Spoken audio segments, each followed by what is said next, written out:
another very special episode of TVLinux. Yes, I'm not Shaun Savage.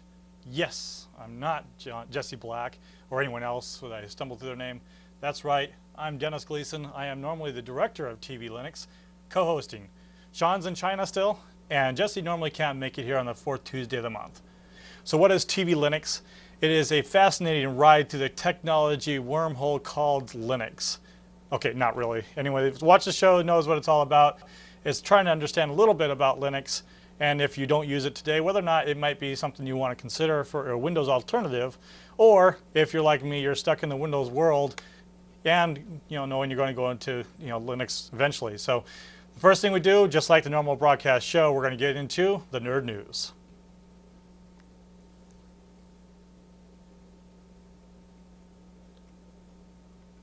So for the nerd news, what I decided to do is go on to linux.org to try to find out what kind of fascinating events that may be going around or discussions about Linux. So coming over here onto the, is it Chiron? Chiron? I never say that correctly. We switch over and we can see what's going on in the world today. We have an interesting article here that has to do with the government agencies to view open source as positive. I think most people in the industry already know it's positive, and it's just a matter of them using it. And this is where if you really want to get the meat of a subject, sometimes it's difficult because you go to one location and then they have a little bit of text and then a bunch of other things. So this one here, he talks about the Australian government and their release of summary findings and investigations of free open source software, and then it has read comments, read a full article. It's like, if I didn't want the full article, then you shouldn't have sent it to me anyway. I wanted the whole article to begin with. But we go into it and it gets a bunch of stuff, and you go on and on and on and on about the Australian government. Obviously it's important if you're watching this overseas. If you're not, you probably only want to look at the fact that eventually things like this will happen in the United States. Let's see what are kind of articles that we can get into with something a little bit more substance than that first one. Linux in Vietnam, interesting. There's apparently some kind of debate having to do with whether or not it should be used or not. DistroWatch, we've talked about on Linux numerous times, and it's saying that that there's some acquisitions by different places, including Ho Chi Minh City in Vietnam last December. Interesting articles about Linux and what's happened in the news. Again, I'm not a real big giant Linux user, although I'm starting to become some of a fan after going through and looking at all the different things that Linux has available to me. So for those of you that are watching, and this is a live broadcast, if you're watching on January 22nd, the number for calling in is posted throughout the show, so feel free to give us a call and let us know what you think in your comments about Linux and what areas of Linux you'd like to talk about. If you have a favorite website, some people try to use Engadget.com to find out information on what's going on, and /.com or .org, lots of different places. Because I don't go into the same kind of detail that Shaun or Jesse does, it won't be quite as interesting as the stuff he normally gives you. So I do apologize. I'm going to try to give you more meat in the program. Is there anything here that really piqued my interest? Yeah, I'll be honest with you, not really. A lot of talking about how it's free and how all these other locations and governments and companies are starting to switch to it. We've known that for a long time. We know it's just a matter of time before that happened. We know that sometimes the complication that comes in with Microsoft and what it does to make sure that they're the premier platform is a little, in most people's opinion, not quite as fair, by impressing upon the fact that they're the only operating system that comes on most new computers nowadays. I think it would be really showing, not charity necessarily, but showing that they really want the better system to be used by installing Linux on new platforms, as well as installing Windows, and give the users a choice when they first get home with their computer, and maybe run them all simultaneously. So, and we'll talk about later on how Microsoft products and Open Office products work together, how they don't work together and such. But generally speaking, we can see what some of the differences are between the two platforms and what similarities there are. Free range, not free beer. That sounds pretty much worthless. Hack hits 10,000 websites. I don't know, if you're an individual that goes around and all you can do is hack websites and you deserve whatever type of consequences that comes out. A large-scale hack of legitimate websites to infect visitors is much more massive than they thought. Research on Friday said at least 10,000 sites have been compromised and have hijacked unpatched systems that steer to other URLs. These are people that hopefully eventually our government and anyone that wants to pretend like they regulate our internet usage or the inappropriate use or illegal use of it will start doing some things to help protect the public as they do in normal law enforcement and physical day.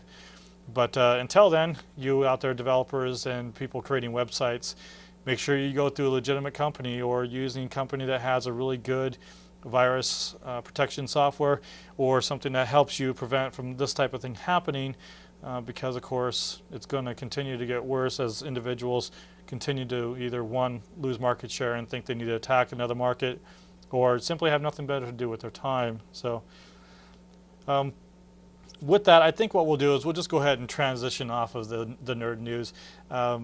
Again, nothing that really piqued my interest when I was going through it earlier, and even coming back here tonight after looking through interesting articles and found that they weren't quite as interesting when I got deeper in there. So let's go ahead and transition to the next part of the show, and that is the Mozilla Minute. So now the Mozilla Minute, typically speaking, has been a discussion about something regarding Mozilla, hopefully. And so today what I'm going to do is we're going to try and see how long it takes to get Mozilla onto your desktop. So if we can go over to my graphics, and we'll go ahead and see if we can get Linux. So we'll go over here and type in, let's go to Yahoo, because I love going to Yahoo. All this extra typing is completely unnecessary. Everyone watching sees a Yahoo symbol there, and we all know www is not necessary, but I want to make this easy for any users that might be watching. I'm obviously using Internet Explorer. Anyone that uses Mozilla would rather use that. And so what I'm going to do is I'm going to look for download Mozilla Minute, or Mozilla, and Firefox for free. So doing any search through any browser you'd just do a search for Mozilla, and you'd be able to quickly and easily come to the same site that I have to show you how to download. So usually when you're downloading a piece of software, I try to trust the software vendor themselves more than I do as somebody else that comes in. And so I'll just go to mozilla.com, and so you could, of course, navigate directly to there. And what do we have there right in front of our face? A button that says Get Firefox with Google Toolbar. So we just click on that, go in there, and it says on there, download Firefox. Don't like necessarily having to install Google. I don't know about you folks, but if you're out there and you wanted to use an application, you don't want to necessarily have to install a bunch of other ones that can potentially keep track of what you're doing or what have you with your software, but sometimes you have to give a little to get something if it's free and you want to use it. So how many people at home actually have seen one of these notices? Now, if you've ever used a computer, clearly you have. It says terms and conditions and privacy notice, and it goes through an extensive amount of reading for you to decide whether or not you really want to install this. If you were to actually read all the text that's in here, you would never be able to agree and install it, because you would never understand what they consider to be English and what all the things that they're saying means to you. Pretty much they basically is saying is that if you install this, if we do something bad to your computer, that's too bad you installed it, and we already told you that we might possibly mess you up, and if we do, because of whatever reason, it may not be our fault. And most software companies unfortunately want to take as little responsibility for user error as possible. I would say if you did a good enough job with your software installation, you'd explain it in a way that would be user friendly to everybody, and that by the time they got to the installation and put it in there, they not only would know exactly what they installed, but how to get to it, how to remove it. Most smaller companies don't have a clue what that means, and unfortunately the bigger companies think that they're too big and they're too important to want to provide that detail to the end user, thinking that tech support people can help install, but we all know how much that can cost and delays and such, so everyone pretends like they're super users, like I pretend. So we're going to agree to install this, and unfortunately, because I use Yahoo toolbars, I'll probably end up uninstalling it. Do I want to install it? In this case, I'm just going to run straight through and see. This one, it's going pretty good right now. It's clicking along here, so it won't take that long to get installed. But if you're at home and you're trying to do this and you're seeing this is how long it can actually take to install Mozilla, as you can see, it's probably end-to-end going to be more than a minute. But generally speaking, it's going to take a little amount of time depending on your internet connection. So we're over 75%, 3/4 of the way there. And Shazam, maybe? And it's still going. How irritating is that, folks? You have this toolbar that goes by, the amount of time it's going to take is now down to 1 second. It's been sitting there for 1 on 10, and yet it's not doing anything. Please, people, if you're going to make a time on something, make the time accurate. If you can't count past a certain period, just go to 20 and stop if it takes 20 seconds. Again, a nice thing to have if you're really going to try to tell somebody something, try to make it at least accurate.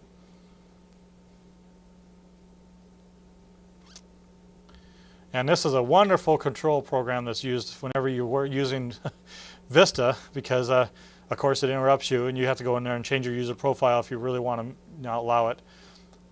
Everything you do pops up another pop-up bar. For those of you that use Linux solely, if it's not a problem you have, or use different versions of Windows that don't have that problem or that, that feature. So it's gone into now the actual running of it. We finally get to the actually physical stuff. Yet again, we agree to the terms. We go down and we read the 1,000 lines of policy. By that time, your computer's powered off and stuff. We'll just do a custom one here. This will help you take out some of the programs that maybe that they wanted to install that you didn't necessarily want. Yeah, see, look at this. DOM inspector inspects the structure and properties of a window and its contents. I don't want to install that. And sends information about the program crashes to Mozilla. To be honest with you, I would rather send feedback on my own rather than to have the system automatically do it. And if I do have the option of sending it on my own, I don't know about you, but I'd rather have a list of what exactly is going to be sent so that when it's gone and I start getting spam because someone had gone in and used some kind of program to write all my email addresses for my contact manager in there, or try to validate the version of software to make sure that I have everything up to date, that type of thing there, where you're sending information to people that don't have the legitimate business need to have the information, it just doesn't sit well with me. So continuing on to the next step here. Standard location, pretty much everyone does the same one. It says nice here, gives you plenty of options where you install it pretty much everywhere on the planet.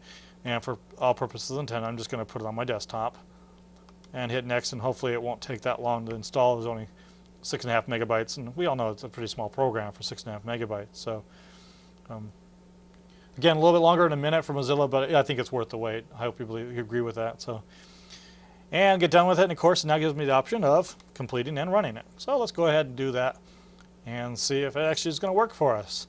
So again, this is completely, with the exception of OpenOffice, there's nothing Linux based whatsoever on my computer. So this is a true test that if you're using Microsoft, that it actually could work, at least with Vista. And so here it gives me the options to import stuff from Microsoft Internet Explorer, and I'm going to say no because I'm not going to use it normally. It'd be interesting to see if it did. I don't have many shortcuts in this particular one. And there we go. We go to mozilla.com to give us a little bit of information. Of course, Google, there's a search bar. It said it was going to install the Google toolbar, and we're all looks like all ready to go. And to test out to see if it would work, let's see if we can go back to linux.org as soon as I learn how to type and see if it gets us there. So I typed just linux.org and it doesn't go there. So it's saying I have to use a proper www. Yeah, I know a lot of sites that don't have to require you to type those extra 4 characters. A little bit inconvenient to Linux. It'd be nice to update that, but we'll do it their way. And Shazam, there's our page. And there's the same information that we saw earlier. So that's how easy it is, folks. If you're looking at installing Mozilla on your computer, we just walked through it. If you're interested in watching how we did that again, feel free to go on to video.google.com and do a search for TVLinux.org, or excuse me, TVLinux, all one word, in quotes, and you should be able to find this program, and just look for today's date, January 22nd, and you can watch the show online, and you can see how to do that again. So that's it for the program. Before we go into the second segment of the project, basically going through how to use OpenOffice versus Microsoft Office, I'm going to go ahead and do a couple-minute break here with a showtime schedule for you viewers at home to watch when you can watch the replays of this show.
Hello and welcome back. This is, of course, TVLinux, and I'm your guest host, Dennis Gleason. I'm, of course, subbing for both Shaun and Jesse that are out today. So we just went through the nerd news, not as interesting as I know everyone at home hoped it would be, and to the Mozilla Minute, where I numerous times said that Linux and OpenOffice were the same thing. As my director, Chris, thank you very much, noted that it is actually open source, that actually is for OpenOffice, not Linux. I'm okay to be corrected because if I was wrong, I'd rather be corrected and know it and at least be able to apologize for it than continue to be wrong and look like a fool. I hope everyone at home agrees with that. Again, the number is being put up throughout the day. If you have any comments with regard to what you're seeing now or what you will be seeing here in the next few minutes, talking about difference between Microsoft Office and Linux or OpenOffice, then give us a call in. Let us know what your questions or comment is, and either relay it to us through the teleprompter or they'll put us on air for you. So what I wanted to do is go through a couple of the applications that you might be using today, whether it be OpenOffice or Microsoft.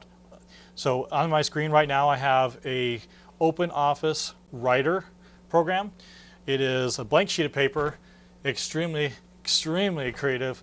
You can see all that, you have the lines, you have the white screen.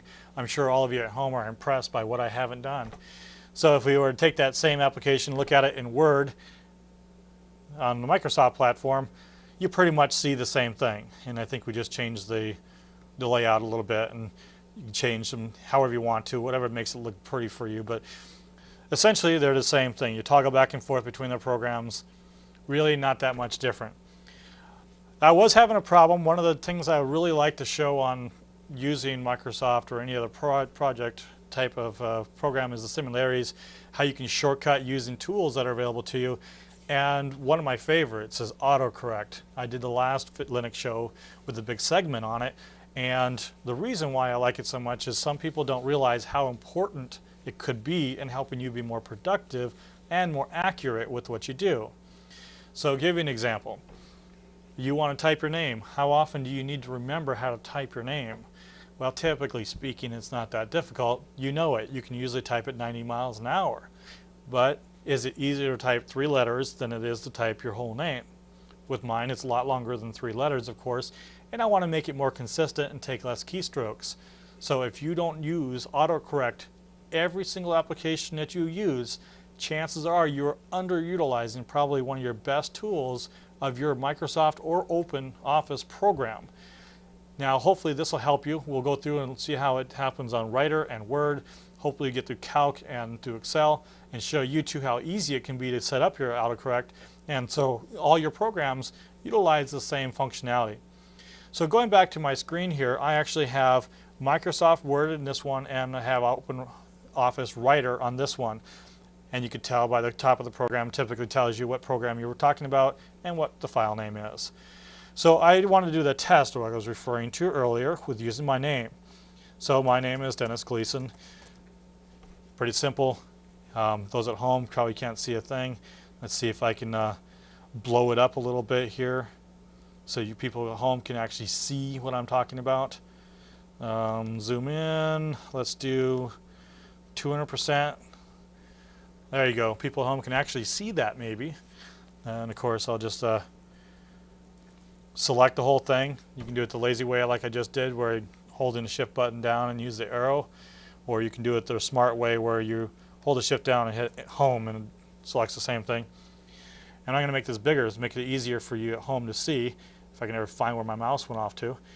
And so I'm going to make the font size up to 20, and I'm going to bold it. And for kicks and giggles, I'm going to italicize it, just pushing buttons on my menu there.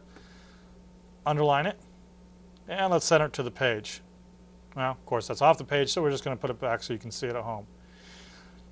Well, in a perfect situation, if this is how I wanted my name to at least appear, I would just simply copy it, and then I go to autocorrect, and that's in the Tools menu.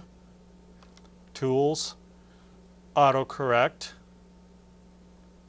Or if you're a shortcut person like me, it'd be Alt-T for Tools, and then A for autocorrect, whichever letter is underlined. And I come in here, and first thing I see is typically a replace. I wasn't in there to begin with. Replace is the first tab you come to. And so what I want to do is, you can see my name's already there because I highlighted it on this spreadsheet or on the worksheet. So I want to replace this with a shortcut, DGL. Now this one's no fair. I actually already put this in there, so you can see DGL automatically gets replaced with my name.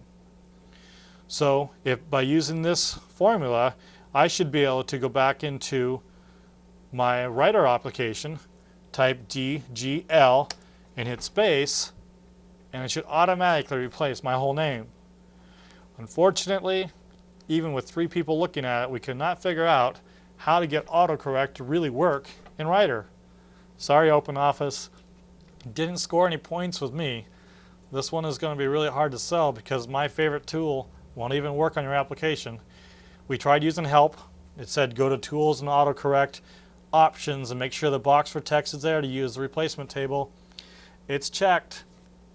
It's checked to do it while typing, and it doesn't want to do it. And so, again, sorry. To show you what it would look like if it was working correctly, we're going to do it in Microsoft Word. That does actually work in this particular situation. So DGL and hit the space, nothing happens. This time, hopefully, because I didn't put one in there. So Tools and autocorrect. There's autocorrect there, DGL. It is there, but it looks like there was an extra space, so I'm going to add DGL again. And then replace it because apparently there was a space in there before. And now hopefully DGL will work. And of course I've improved the liar. We just actually did it a few minutes before the show, and it worked just ducky. So there, if I do it all caps, it works just fine. Not exactly sure what that's all about. See, that just goes to show that no matter how much effort and energy and money you throw into a program, unless you really thoroughly test it, I mean, with really good power users, it's not really necessarily the best program. So I'm going to go in here, take my option here and delete it, hit OK, and this time I'm going to go ahead and remove this and put Dennis the Menace. Everyone tries to use this anyway.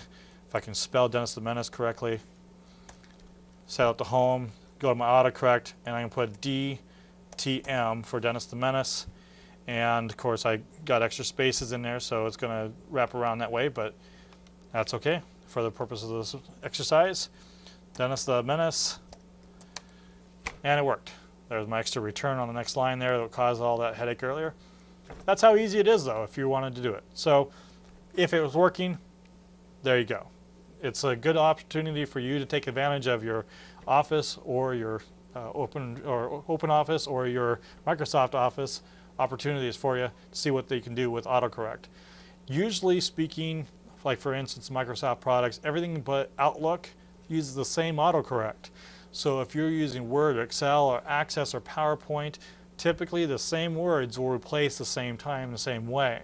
If you're using Microsoft Outlook, unfortunately, at least the versions I've been using, it only does a special by itself, and so you have to re-add stuff to your autocorrect.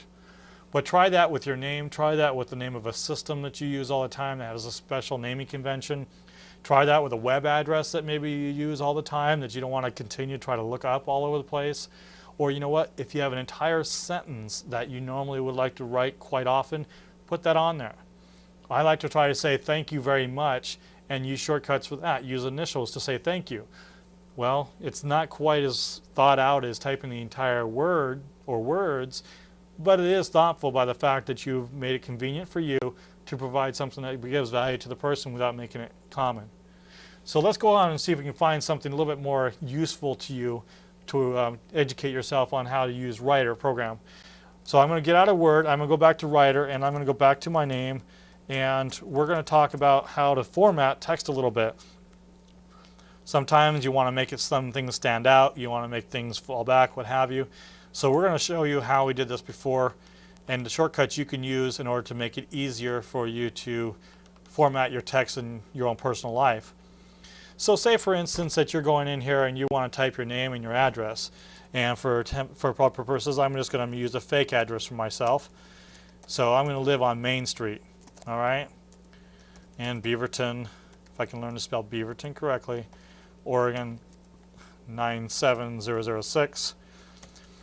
So if that's my mailing address and I want to use that every time I want to send something out, well what if I don't want to have the address as big as the rest of it? Maybe I want to have the address all in one line instead of 2 lines.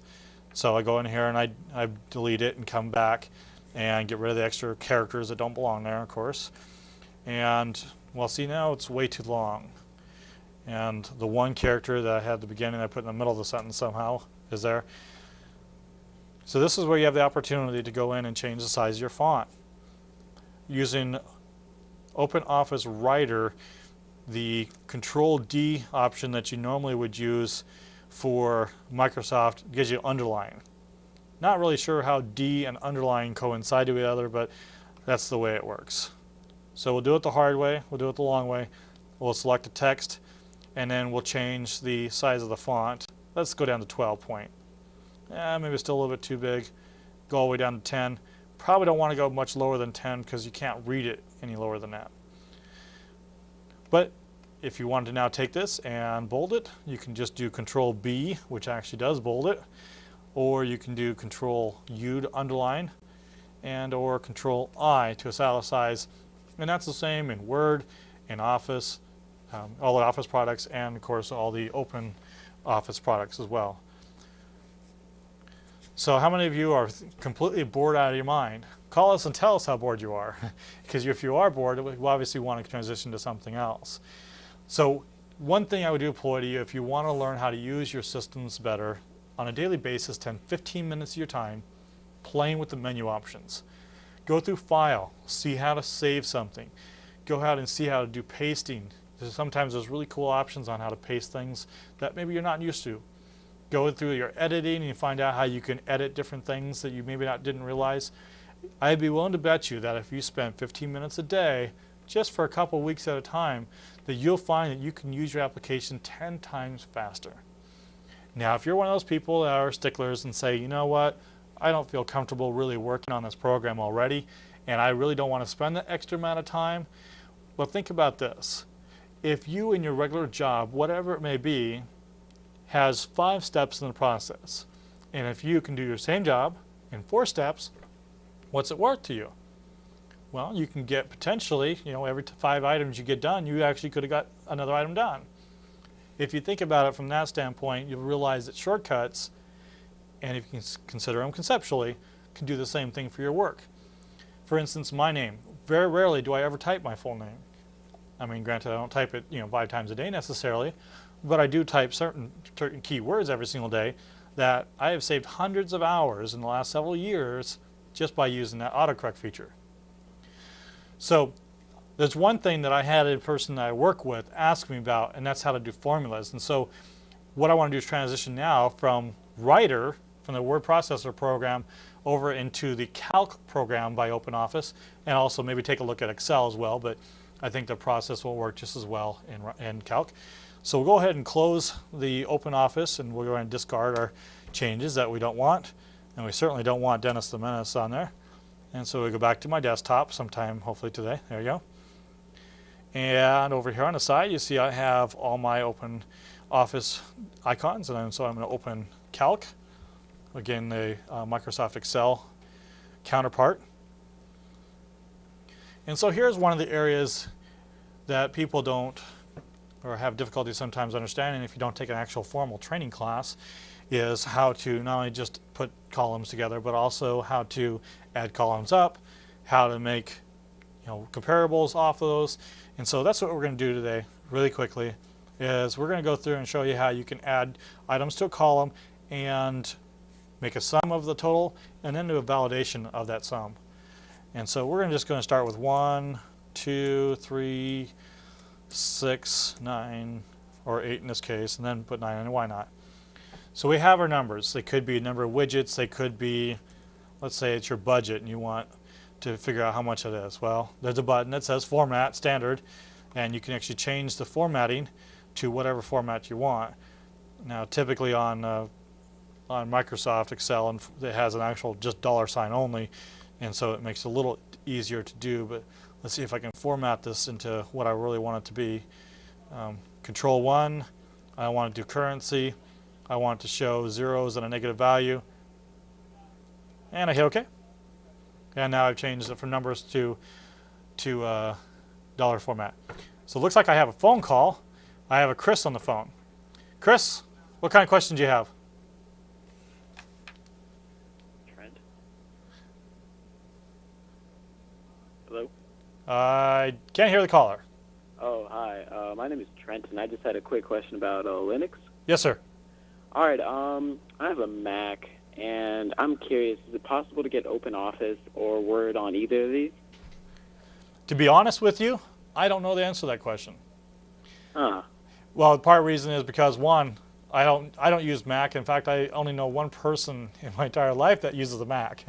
Even the folks that normally are on the show actually use Linux for their, and a IBM compatible type machine for their OpenOffice and for their Linux work that they do.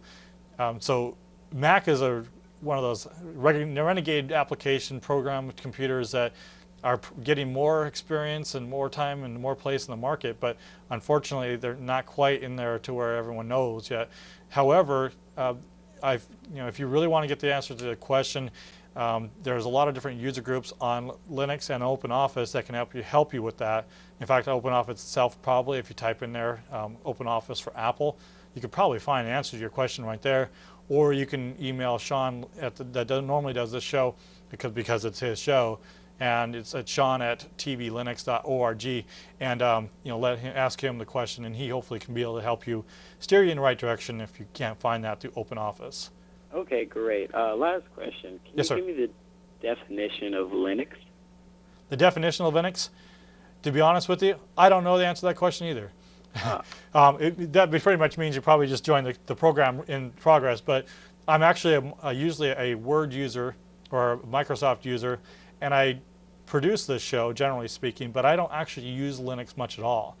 I'm actually trying to get myself wet behind the ears by going on and using OpenOffice on today's program, trying to take how my Windows experience and my applications I use there and how it can apply to OpenOffice for those people that don't otherwise use Linux and for open source type applications, and show you how easy it can be. So that question again, I would probably you go onto linux.org, and I'm sure that can tell you everything you ever wanted to know, and then some about it. Or again, of course, email Shaun at tvlinux.org, and hopefully he'll be able to help you answer that question. And you still there, Chris? And looks like that's it for Chris. Thank you very much, Chris. Appreciate you taking the time to call in. I'm sorry I wasn't able to answer your questions. I do try. If I did have a question, answer to the question, I would be able to help you. I'd really make it a good effort to do so, but I don't want to steer you in the wrong direction. So going to continue on with our demonstration here on showing you how to add up columns using Calc for OpenOffice. We have here where we went in and we've added several different values, and same for this column here. If we wanted to say if it was number of, say this is like part of your expenditure budget for going and buying items. Well, the first thing you want to do is find out how much money you spent, just like as if you were trying to balance your checkbook. And so typically you just create a space underneath of it and you say, I want the sum of everything above. Well, on Calc and Excel, they work pretty close to exactly the same. Pretty close to exactly the same oxymoron there. Sorry about that. You type in the equal symbol in the cell that you want the value to show up as. Type in this comment sum, open parenthesis, and then you select the column or the cells that you want to add up and hit enter. For those at home that can't see this because it's so darn small, I'm going to see if I can zoom into here so I can make it legible for this one too, because I'm sure it'd be very difficult if you can't see it to pay attention. So what I have here is I've been able to do a sum for this column or this section from A1 through A6, and it gives me a total dollar amount. So here's the question: is if I wanted to find out, well, did I spend too much money? Well, I guess it all depends on where your budget is, right? So using a different type of formula that does a comparison, I can go in there and say, hey, did I spend more than X? This is what my budget was. Did I spend more than that? And it'll even give you an option of saying yes or no, or whatever value you'd want. This is very helpful if you're doing like a checkbook where you're trying to find out, well, do I have enough for my car payment, or did I spend more than my budget last year or last month or last week? If you have like 75 different transactions you're trying to add up, or if you're trying to add up entire pages of them, generally speaking, you don't want to have to do individual checks on everything, and you want to do individual ones. This is an easy way to do it. And so going back onto our spreadsheet here, what I'm going to do is I'm going to check and see if my expenditures are over $30, okay? And so I'm going to go to the right of the column that gives me my summary, and I'm going to say, okay, I want this cell to equal, so I hit the equal sign, if, open parenthesis, to start declaring what I want, and the field that has the summary of how much I want is going to be in column A7. So I click on it, it automatically will put in A7 as my cell. And I'm going to put is greater than symbol. And again, say our budget was $30, so greater than 30. And for Calc, we would actually use the semicolon. And so I'm going to put a value of, if it's greater than 30, put an error message in quotation marks saying over and end quote. So this is telling the computer essentially that if the value that's in this field is greater than $30, then put the word over in it. Well, that's great, but what happens if it's not over, if it's under? Well, you don't want to leave it as it is, because if you leave it as it is, it'll say false, because obviously if we have true there, then we need to get the opposite, and if we don't declare it, it says the opposite, and its default is false. So going back to the spreadsheet, what we're going to say is semicolon again to separate the idea or the thoughts, and we're going to do under. So again, what we've been able to do is say on there, if this value is over $30, then put the word over. If it's not over $30, then put under, and then we have to close it by putting the end parenthesis and hit enter. Well, good, I'm under budget. Glad to hear it. Whoops, I forgot something. I needed to go in there. It wasn't $1. It was actually $10 that I spent. I checked my receipt, whatever the case may be. And so we're going to update this to $10. I'm going to hit enter. Uh-oh. Now automatically, without us having to do anything, we've gone over and we've been able to see that now we're over. So this is a very simple calculation. It has not a lot of repetitive uses, but what could be repetitive?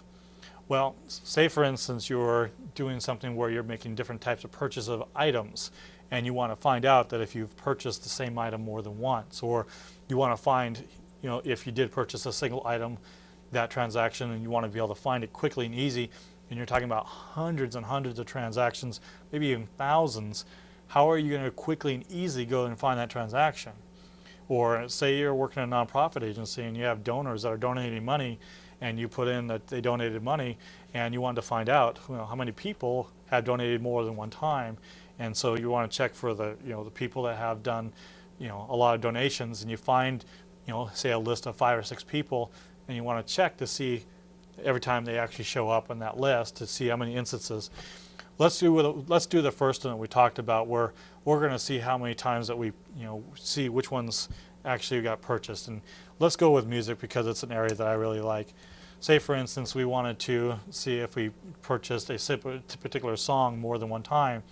Well, we don't want to have to go through and change our formula every single time. So what we have to do is we have to think smart about it. We have to come up with, okay, let's have a variable cell, a cell that can change, and I want to check all of my values against that one value. So going back over into Calc, and what we'll do is we'll go into a separate sheet here. We'll go ahead and try that theory. And so we're going to put on there, we had a rock CD. That's what we want to check against. We want to see how many rock CDs that we purchased. And then we go down here, and this is list of purchases. Okay? And so rock CD will be one of them. Notice as soon as I started typing it, it automatically pre-filled it because it was a value from above it. Sometimes they always do it, sometimes they never do it. I honestly don't know what the convention is, but it doesn't really matter. Again, this is the same type of process if you're doing this in Microsoft Excel or if you're using it in OpenOffice Calc. Showing you again that just because you learn one doesn't mean you don't already know tons on all your other programs. So I'm going to do an alternative CD, and I'm going to do a Christian CD, and I'm going to do a rap CD. Okay? Well, this one here, it's going to be pretty simple because it's a really short list, but say we had it 1,000 times. Now it looks like we got a message here. No, not for me though, so I'm going to keep on going. This is what's the hazard of having a phone at your workstation while you're working, whether it be at home or in the office, whatever. You get constant interruptions by different things going on. So going back to our program here, so I easily get distracted. Ooh, shiny, as my son would say. So we're going to make sure we have at least more than one instance of rock CD so we can see if it's actually going to populate and how many times it does. This is where we get a little bit tricky for those people that are not used to doing calculations or comparables in Excel or Calc. The basic principles are, if you think about it holistically, just like if you were speaking about it, I want to know if this item on the list is a rock CD. If it is a rock CD, I want you, system, to tell me that it is a rock CD.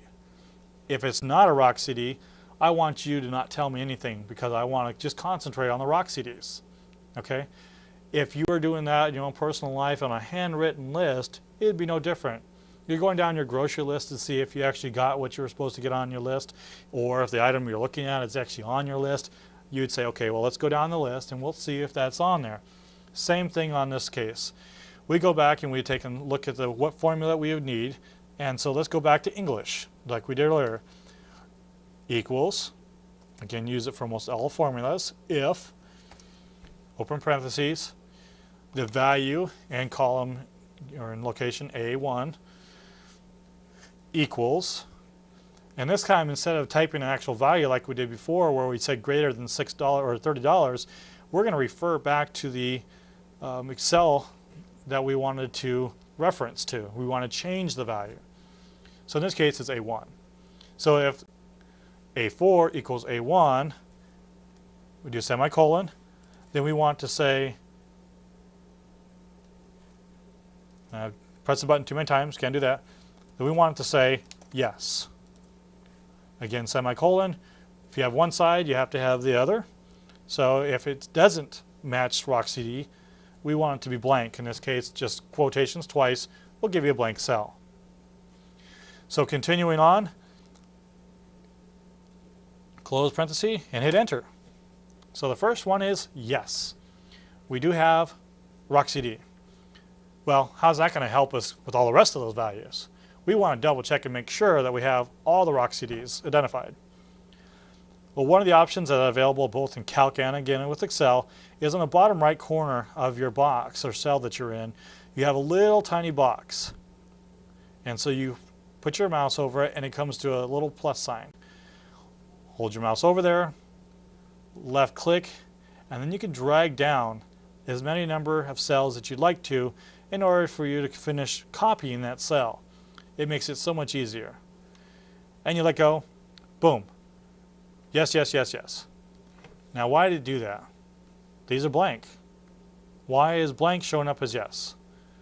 Well, the reason being is if we look at the formula, as we made a normal movie mistake, what have you, by saying, okay, well, we technically speaking are now comparing a different cell. That was my bad, but it shows the point. You have to be very specific. So we're going to do my favorite and most important tool of any type of program you have that has availability, Control Z. That's undo stupid mistake that Dennis made, or whoever you are. It helps you most of the time undo the last mistake so you can continue on. So if I take this cell and only want to copy it once or twice, then I'll just click this and drag it down, and now we have no values on the rest of them. Why? Again, because I didn't do the same thing I did the first time. I didn't refer back to the same cell. So instead of referring back to A1, the second one now says A2. Oh, that's a fancy feature. It's really nice that they provide that for you. Unfortunately, I didn't want to do that. I actually was intending on actually keeping it that way. So what I'm going to try to do, and I hope this works for this program as it does for other ones I use, is put a string variable, and string is just a shift 4, the $sign, and hit enter. It didn't blow up, so I'm assuming it worked right. And so now let's try the copy event and see if I can actually get it to work right this time. What do you know? It actually worked. Something worked for me tonight. I can go to bed happy. So now I've gone through and I've said yes. rockcd is here, rockcd is there. Now if I was trying to make sure that this value is there, I can change this now to anything I want to, and it will automatically check it. So say I don't want to check rockcd anymore. I want to make sure if I see how many rapcds I have. And so I go in there, I type rap, hopefully not press my mouse too many times. Change it to rapcd, I hit enter, hopefully today. And now guess what? You can see it goes through and recalculates all these values and is now yes, just to the rapcd matching this one.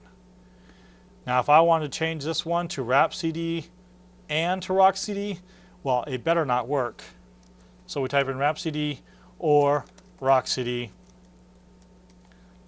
and it doesn't work because it's literal. It doesn't know. It has no idea what you're talking about. And so that's where you get more complicated. We're not going to go into that because it does take some time and we don't have that much time in the program to do so. Before we continue, I want to make sure I get a couple seconds to make sure everyone that's interested in watching different versions of TVLinux can go online again to video.google.com, and you can search for TVLinux, all one word, and you can see the different programs that are available that we've gone through in the past several releases or several episodes, and hopefully all of them going forward, and you can watch it at your heart content. Or you can of course go to your local cable station in the Portland metro area and look up TVLinux as a program. Typically speaking, if you're in a Beaverton, Portland area, then it's normally channel 11 is where this is being played live right now, or if you're watching it at other times in other places, 21 or 23 on your local station. Now if you are on Verizon cable, we're also on 22, and there's the show times up on the screen right now for you, again as we did in the break time, so you can see when the shows are being replayed. So with that, I want to make sure everyone has the opportunity to chime in. There's email addresses that have been put up on the screen Shaun Savage, the owner and the executive producer of the program, typically speaking, does all the responses to all the emails that you might have about Linux, etc. So feel free to give him a contact or call him or email him, excuse me, at Shaun@TVLinux.org if you want to provide him with any comments. If you'd like to learn more about information that I provided on the show today, or find out more about getting shortcuts that work on Windows or Office, it doesn't really matter. For me, I'm trying to learn how to use OpenOffice versus Microsoft Office, and it's all a good experience. Also, my email address has been put on throughout the day, and you're welcome to send us an email to that as well. Hopefully it's up and running by the time the show is actually getting to replacing so that, or rerun, so that I can actually respond to you. So with that, again, please, the phone number has been put on the screen. You got a few more minutes left. If you're interested, give me an email, call, or send me an email later if you can't do it now, and let me know what you think and questions you might have, or any comments, or just comments in general about what you would like to learn on in the next episode. This is the last one for the season, I believe, or maybe it's I think maybe it's actually next week or 2 weeks. Will be the last one for the season, and then we start out season 5 coming up at the end of February. So with that, let's go ahead and continue on how we use the different parts of Linux, or excuse me, OpenOffice tools, in this case, OpenOffice Calc. One of the things we talked about earlier was how to use autocorrect, and again, want to show the similarities between one Office product versus another, and this one here too. Oh, this one actually is one for me, so I'm going to take this one. So, hello? Bill? How in the heck did you get this number?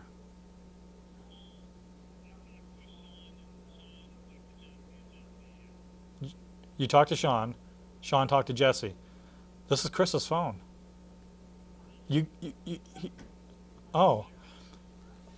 I was expecting it on my phone, but my phone's dead. You got Chris's number? Well, I mean, I'm glad to hear from you. No, not really. I'm surprised about your timing and your creativeness on finding that. I'm doing fine.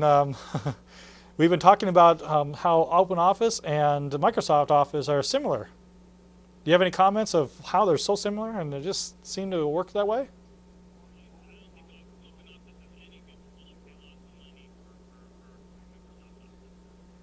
So you're thinking that paying a lot of money for Microsoft Office is better than the free version of OpenOffice? Absolutely. So you're thinking the product is better, though? Is that what you're thinking? You're thinking you're getting more for it? I'm getting what I pay for. You pay for nothing, you get almost... I don't agree with that, actually. I think OpenOffice is actually a great program. Clearly, you need to be talking to Shaun about this, because I don't think we're going to agree on this one, Bill. You know he's in China. Why don't you give him a call? Oh, that's where you got the number. Okay. See, this is what happens when you have access to all your personal information. Anyone that really wants to know can find it out.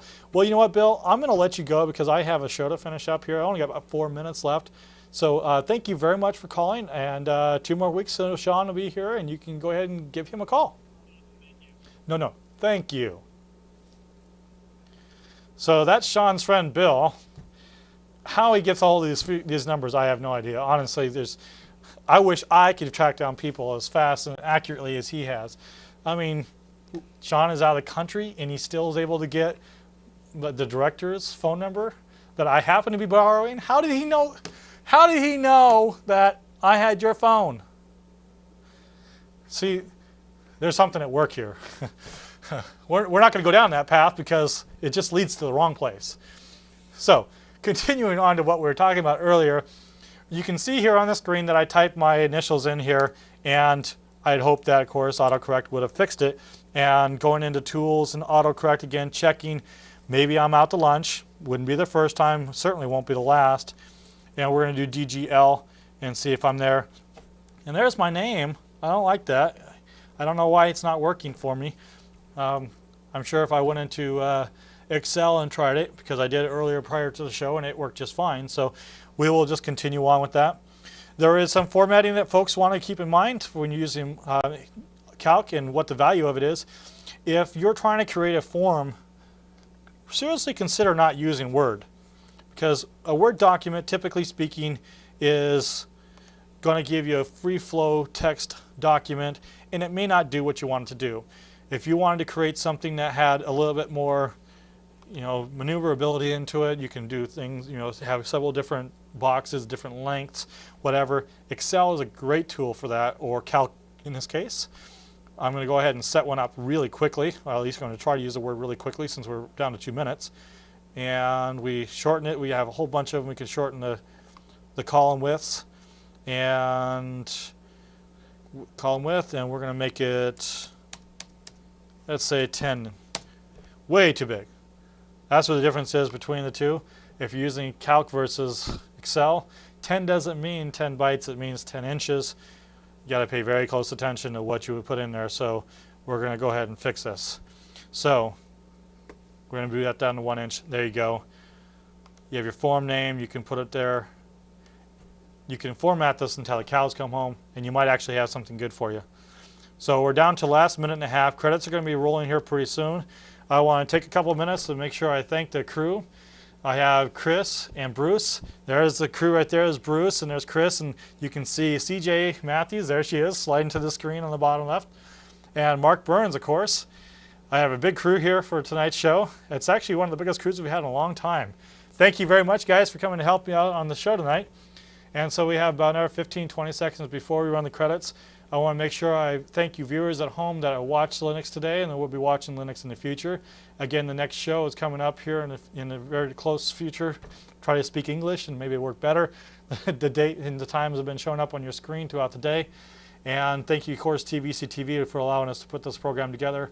And for our sponsors, Yellow Crayon Productions, or Yellow Crayon LLC, excuse me, Jesse's company, Savages Productions, which of course is Shaun's program, and also Darkwing Productions, my own company that helps put this together. Again, thank you very much for watching TV Linux, and you have a fantastic day or evening, whichever it may be.